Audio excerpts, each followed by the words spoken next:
Bonjour et bienvenue au balado Tour à Tour. Dans cette première saison, nous nous adressons à ceux et celles qui s'intéressent au parcours au cycle supérieur. Je m'appelle Amélie, je suis agente de communication pour le service de l'admission et du recrutement.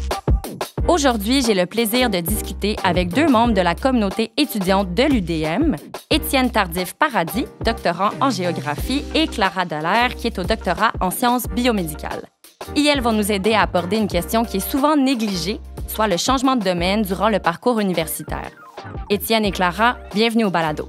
Pour commencer, j'ai une grande question à vous poser, en fait, qui est la suivante. Qu'est-ce qui vous a amené à changer de domaine d'études? Étienne, je vais y aller avec toi en commençant. Il y a quand même de multiples raisons, je dirais. Je me laisse assez guider par mes instants d'une certaine manière. Ce que j'apprécie, ce que je découvre me guide un peu. Et j'essaie aussi d'aller à l'encontre de ce qui est bon dans un certain sens où des fois, il y a des métiers, il y a des domaines qui sont privilégiés parce que, bon, la société donne l'image que soit que c'est payant, soit que c'est valorisant, mais j'essaie plutôt d'aller un peu à l'encontre de ça et d'aller plutôt vers moi, ce qui m'intéresse, et de me laisser guider par ça, ce qui a fait en sorte qu'à plusieurs reprises, j'ai changé de domaine, en fait, trois fois. Et c'est vraiment mes intérêts personnels ou aussi mes expériences personnelles qui m'amènent à changer plutôt que, par exemple, des propositions de programme ou ce type de choses-là. Donc, je dirais vraiment que c'est mes expériences personnelles puis mon instinct. Tu as parlé de 3 changements de domaine. Est-ce que tu pourrais nous en dire un petit peu plus sur c'est quoi ces changements pour les auditeurs et les auditrices?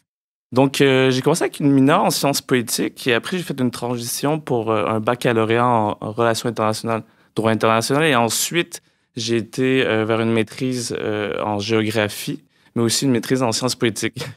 J'adore les études. Donc, après, j'ai aussi... mon doctorat, en ce moment, est un peu le mélange de tout ça, car c'est un doctorat en co-tutelle que je fais avec l'Université de Montréal, en géographie humaine, et avec l'Université de Louvain-la-Neuve, en sciences politiques. Donc, j'ai été à la fois dans le droit international, relations internationales, sciences politiques et géographie, ce qui peut paraître peut-être différent, mais il y a beaucoup de points en commun. Peut-être qu'on pourra en discuter plus tard. Parfait. Ça doit être un petit peu long à inscrire sur le CV à la fin de la journée. Sinon, de ton côté, Clara, comment ça s'est passé par rapport au changement de domaine? Qu'est-ce qui t'a poussé à faire le grand saut? Bien, en fait, il y a plusieurs raisons aussi. Au tout début, j'ai travaillé en réadaptation physique, puis j'ai toujours été passionnée par les études. Donc, je suis allée faire un certificat en gérontologie parce que je travaillais avec les personnes âgées à l'époque. Et par la suite, j'avais envie aussi de découvrir un peu des nouveaux aspects des soins de santé. Et puis, je me suis tournée vers l'ostéopathie. Donc, j'ai fait une formation en ostéopathie. J'ai travaillé quand même plusieurs années comme ostéopathe et j'ai enseigné également. Et à un moment donné, bien, il est arrivé un changement dans ma vie au niveau de la santé. Donc, j'ai eu un diagnostic d'une maladie dégénérative des reins et du foie.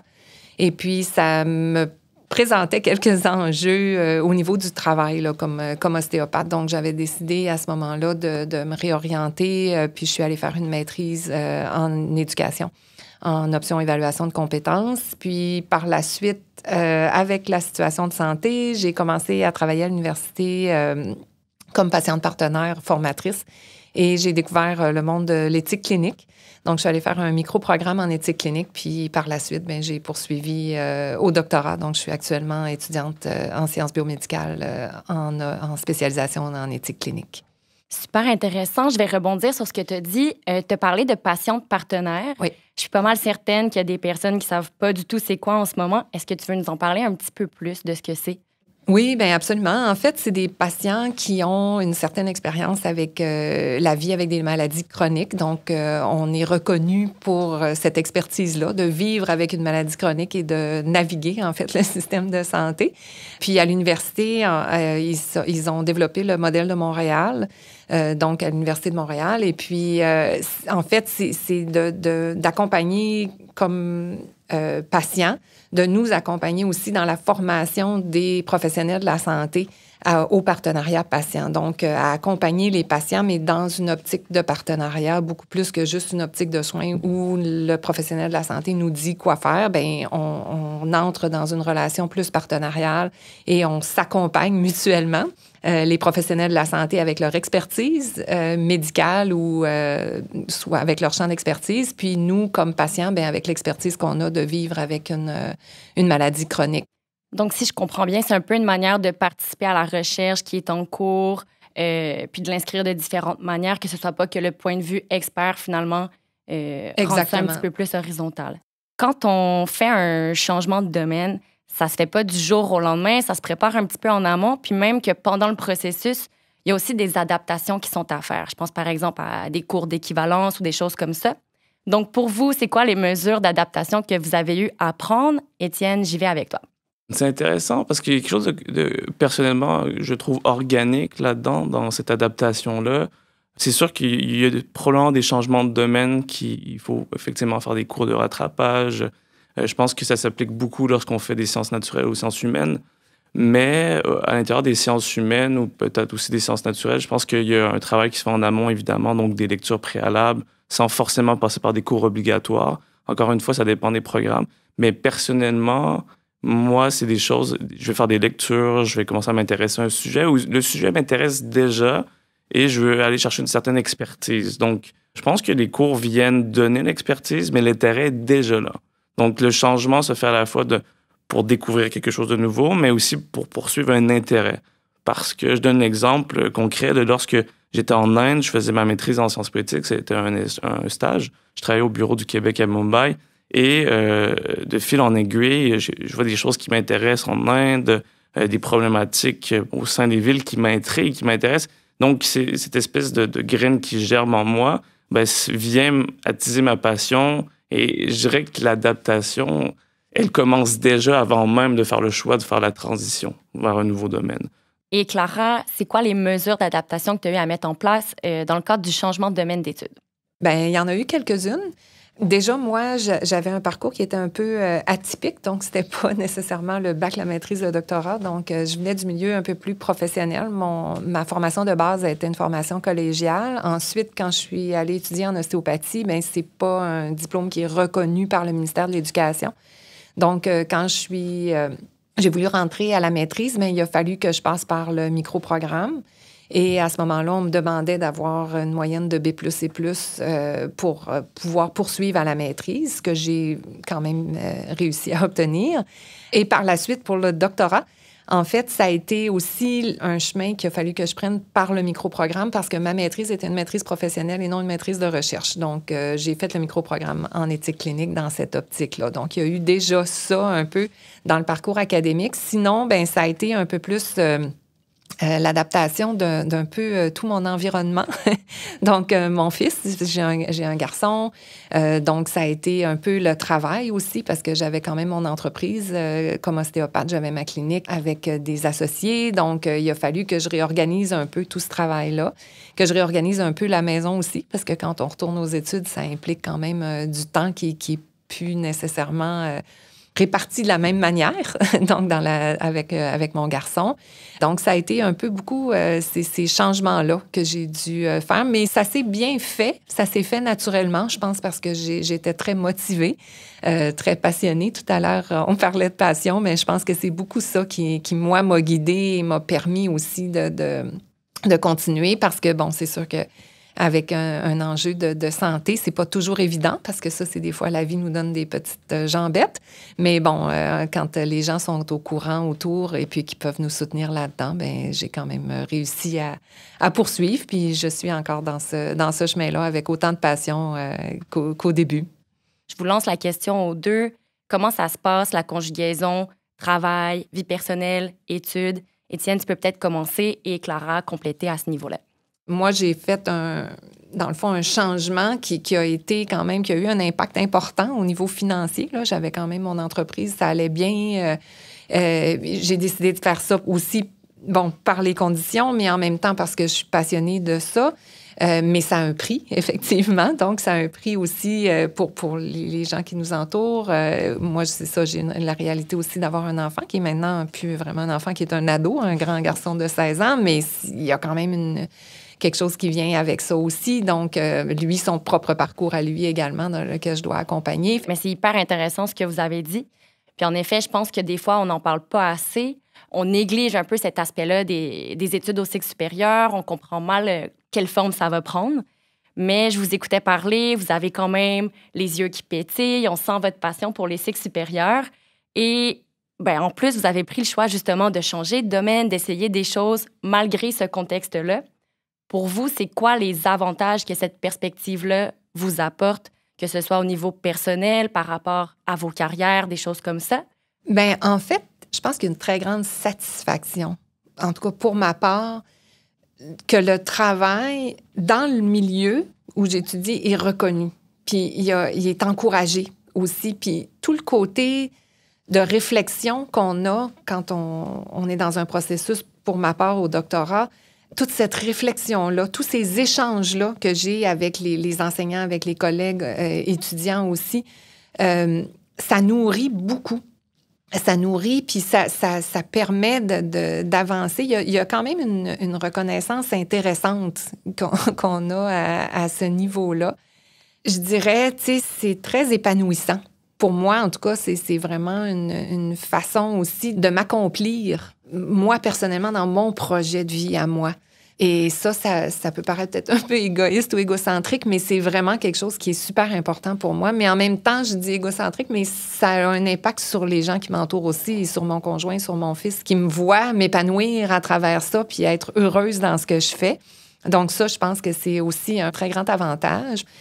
C'est ça. Je pense qu'il y a plus d'avantages que d'inconvénients, en tout cas, à mon avis, là. Et pour toi, Étienne, les avantages de la multiformation? Ben, premièrement, j'aimerais quand même souligner qu'on est, de mon point de vue, dans une société où on a tendance à faire la promotion de l'hyperspécialisation. Je pense qu'on a tendance à pousser les gens dans certaines voies et à ne pas essayer de former l'idée d'un citoyen, une citoyenne avec des intérêts multiples, avec une vision plus large.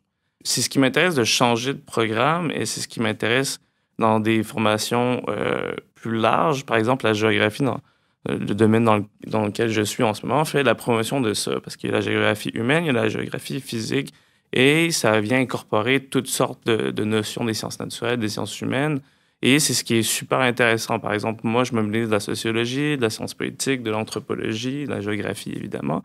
Mais tout ça est possible et ça fait en sorte qu'on a une perspective qui est plus large, une perspective qu'on transporte dans notre quotidien, dans la vie de tous les jours, une perspective qu'on a dans n'importe quelle discussion, mais qui fait en sorte qu'on a une conscience peut-être plus large, même plus collective de certaines choses, au lieu d'être le spécialiste des spécialistes qui devient celui ou celle avec la question parfaite dans tel domaine. Et après, on a plusieurs visions de la vie qui viennent former une perspective plus large. Il y a beaucoup de mythes qui entourent les cycles supérieurs. On entend plein de choses. On ne sait jamais si c'est la bonne information ou la fausse. On essaie de se fier à ce que nos amis nous disent qui sont déjà passés par là. Puis par rapport au changement de domaine, je trouve que c'est vraiment un enjeu sur lequel il y a plein de rumeurs, finalement.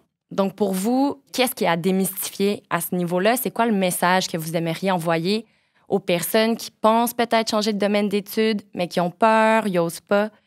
Le conseil que je donnerais, c'est d'en discuter avec les gens qui ont fait des parcours qui peuvent être un peu, des fois, un peu plus atypiques, mais on en voit de plus en plus. Hein? Je pense qu'on est moins dans cette linéarité-là dont tu faisais mention, Étienne, tout à l'heure. Les parcours sont tous différents. Quand tu arrives au cycle supérieur, ça s'éclate quand même passablement, les parcours. Donc, je pense qu'il faut juste arrêter de penser que si je pars dans tel domaine, il faut juste que j'aille dans la spécialisation de ce domaine-là.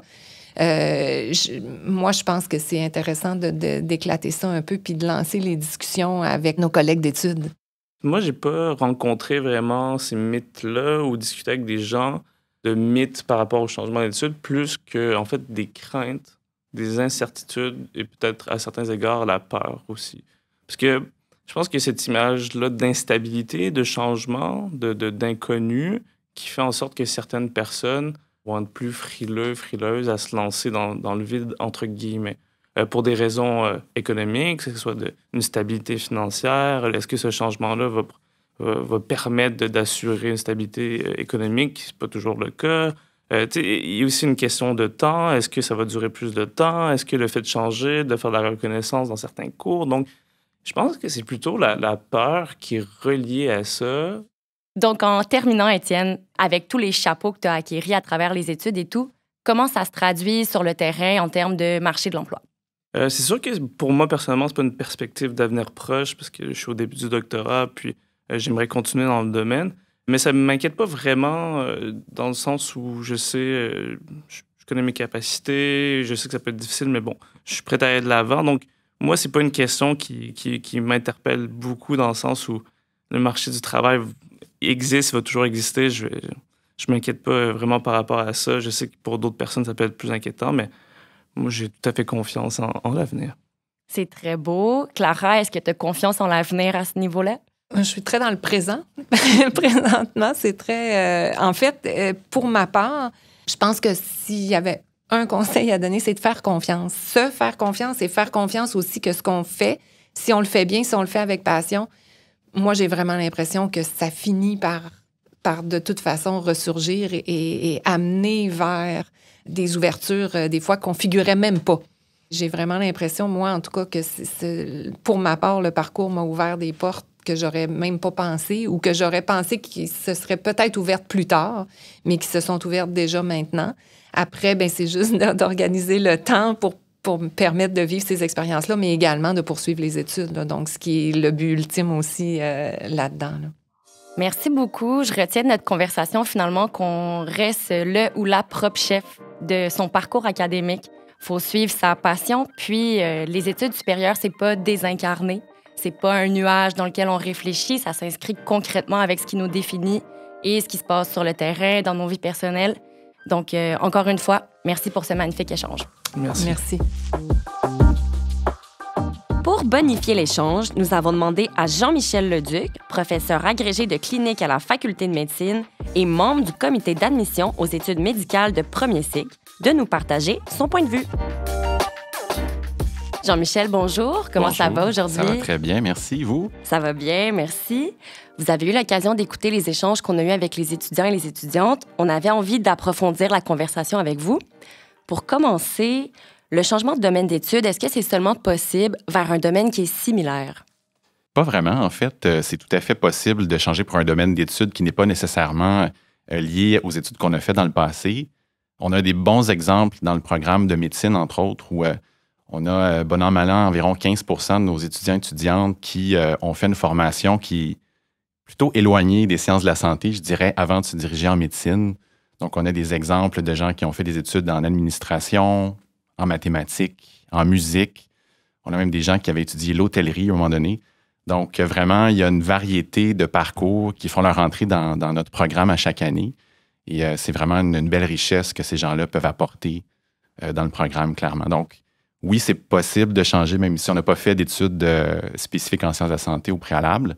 Par contre, évidemment, il y a certains cours préalables qui doivent être faits, ça le dit, au préalable. Donc, ça, parfois, ça peut représenter un défi parce que, bon, dépendamment de l'orientation que les gens ont pris dans les études collégiales, par exemple, il peut manquer certains de ces cours-là, donc ils doivent être repris avant de déposer une demande. Mais c'est tout à fait possible. On a beaucoup d'exemples. Comme je vous dis, environ 15 des gens à chaque année qui vont partir d'un domaine qui n'est pas vraiment relié à la médecine et finalement commencer des études médicales. C'est génial. Vous avez parlé du fait que d'avoir un parcours un peu différent avant d'aller en médecine, c'est une grande richesse. C'est quoi aussi les autres avantages qu'il peut avoir au fait de changer de domaine, finalement? Bien, on parle beaucoup de l'importance de la diversité dans les professions de la santé. Là, je prends cet exemple-là parce que c'est celui que je connais le mieux ces temps-ci. Et la diversité, ça peut se définir de plusieurs façons. Les diversités d'identité sociale, par exemple. Les diversités de parcours aussi sont extrêmement importantes. Ces gens-là apportent leur expérience personnelle, leur bagage. Et c'est étonnant à quel point ce bagage-là peut ensuite être applicable dans le domaine de la médecine, par exemple, où on sait qu'il y a beaucoup de postes en administration, par exemple, beaucoup d'activités d'enseignement aussi qui sont nécessaires, de gestion. Il y a souvent des médecins qui vont être impliqués dans ces postes-là. Et d'avoir un bagage qu'on peut dire parfois non traditionnelle, ben, ça apporte une perspective différente, ça apporte une façon de voir les choses qui, à mon humble avis, peut constituer un atout dans plusieurs situations. Complètement. Quand on pense à médecine, on pense au doctorat de premier cycle en médecine. Mais pour les personnes qui nous écoutent, c'est quoi la différence vraiment entre un doctorat de premier cycle et un doctorat de troisième cycle? Les doctorats de premier cycle, c'est beaucoup, en fait, des programmes de sciences de la santé. Donc, le doctorat en médecine, qui est bien connu, mais il y a des doctorats aussi en médecine dentaire, en médecine vétérinaire, en médecine pédiatrique, en pharmacie, en optométrie, en chiropratique au Québec. Donc, des études universitaires de premier cycle, souvent un petit peu plus longues qu'un baccalauréat, qui vont aussi inclure des stages dans des milieux de soins et qui vont mener à un doctorat qui va permettre d'exercer une profession de la santé. Donc, on parle vraiment d'un doctorat de nature professionnelle. Si on compare au doctorat de troisième cycle, donc les PhD finalement, qui sont vraiment des doctorats qui sont orientés vers la génération de connaissances, vers la recherche, donc l'avancement des connaissances, l'avancement des savoirs, et qui vont être des doctorats qui peuvent être évidemment dans plein de domaines, là, surtout pas juste en sciences de la santé, évidemment, et qui vont donc souvent être accompagnés d'une thèse. Il y a une défense de thèse qui doit être faite dans le contexte du doctorat. Donc, c'est vraiment deux parcours, deux trajectoires différentes. On a des exemples de gens qui ont un doctorat en médecine, par exemple, et également un doctorat de troisième cycle. Donc, wow, ça, c'est impressionnant. Oui, des profils de chercheurs, entre autres, vont aller chercher une expertise de pointe. Quand on parlait d'avancement des connaissances, donc vont aller chercher un PhD en plus de leurs études médicales, parfois même en parallèle. Donc, il y a certaines voies qui permettent de faire ça aussi. Donc, effectivement, très impressionnant là, de colliger ces deux éléments-là, parce que les études médicales, on ne se le cachera pas, c'est quand même exigeant. Et donc, oui, on a ces profils-là aussi dans le programme de médecine. C'est super clair. Je crois que ça l'a vraiment bien établi. C'est quoi la différence entre le doctorat de premier cycle puis un doctorat de troisième cycle? En terminant, est-ce que vous aimeriez ajouter à la conversation une dernière chose? J'aimerais dire, en fait, aux gens qui considèrent faire des études médicales de ne pas se décourager, parce qu'on sait que c'est un programme qui est très contingenté. Hein. C'est à peu près 10 à 15 % des gens qui déposent une demande qui vont être admis. On sait que c'est très compétitif. Mais comme je disais, la diversité, c'est important. Puis on déploie beaucoup d'efforts depuis quelques années pour augmenter la diversité des parcours des gens qui intègrent la profession médicale au Québec. On pense que ça peut avoir un impact favorable aussi, au final, sur la santé de la population. Quand les médecins qui la soignent ont diverses perspectives, ils sont représentatifs de la population aussi. Donc, ça serait sans doute mon message. Ceux qui désirent changer de parcours, ne vous découragez pas. C'est possible de le faire. Merci beaucoup pour votre participation au balado aujourd'hui. Merci. Pour découvrir nos autres épisodes, rendez-vous sur votre plateforme préférée. Et si jamais vous avez aimé le contenu, n'hésitez surtout pas à partager sur les réseaux sociaux. Finalement, merci à tous et à toutes de votre écoute et merci également à contenubalado.com pour la production et à la Bibliothèque des sciences de l'UDM pour le chaleureux accueil.